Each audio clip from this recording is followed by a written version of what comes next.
I mean, look at your boy. Like, I really don't got nothing to be mad at. Like, I mean, I'm never mad anyway, but I mean, the creator basically made a nigga perfect. Like, on the video, and he said something like, I would never speak bad about, you know, my daughter, this and that. And basically he said that he wishes her the best, her and her better half the best. NBA Youngboy was probably, you know, he looked like he could have been going through some shit. He does, you know, a lot of people do syrup, lean, and things like that. And he said once his children leave the nest, then that's on them to figure out with their life, right? So technically, and he said, I got one daughter left. So if you really think about the way Floyd Mayweather was talking, he kind of like see, that's what smart people do. We talk about shit, but we code shit in the middle.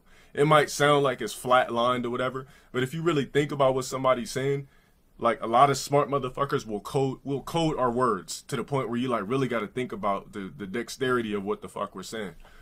After your daughter's no longer a virgin, as a man, what type of relationship could you possibly have with your daughter? There's nothing left. Somebody else took her innocence.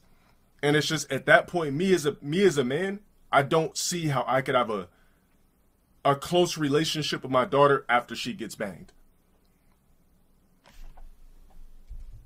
I'm not dissing niggas that do, but me personally, I couldn't do it. Another thing I wouldn't do whenever I have a daughter, because it's inevitable, one day I'll probably have one, is I never want to meet your nigga. Like, I never want to meet any guy you're fucking. I don't care. I don't give a fuck about this nigga. I don't give a fuck if it's your husband. I don't want to meet the nigga. I don't care. It's not a big deal. I know you guys are fucking. I basically had sex. Your mom birthed you so you could belong to some other nigga. So at that point, like, why do I need to meet somebody that's banging my daughter? I honestly know what I would do. I'm an asshole. Like, I'm going to prioritize my son's grandkids over my daughter's because that ain't for me. They don't have my last name or anything. Fuck the whole bloodline shit. They don't have my last name or anything like that. But my son's kids will have my last name and be extensions of my legacy. The only way I'll accept my daughter's kids is if she has some sons 6'6" and up athletes. Then we could speak. I'll be like, all right, let's get this bread, and you got to change your last name. Those will be my only exceptions.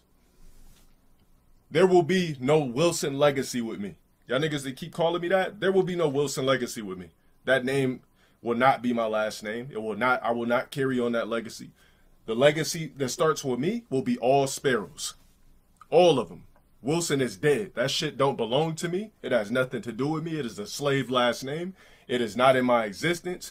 I would never carry over a nigga's last name that didn't do the correct things IRL. Ever. Start your own shit. Nigga, the only way you should keep your dad's last name, if it was a nigga that was really there, like hands-on, rocking, teaching you things, and you didn't have to figure out things for yourself.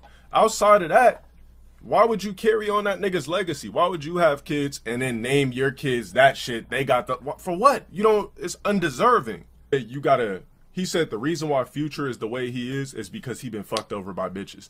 Now, I've been saying this type of shit before this in general.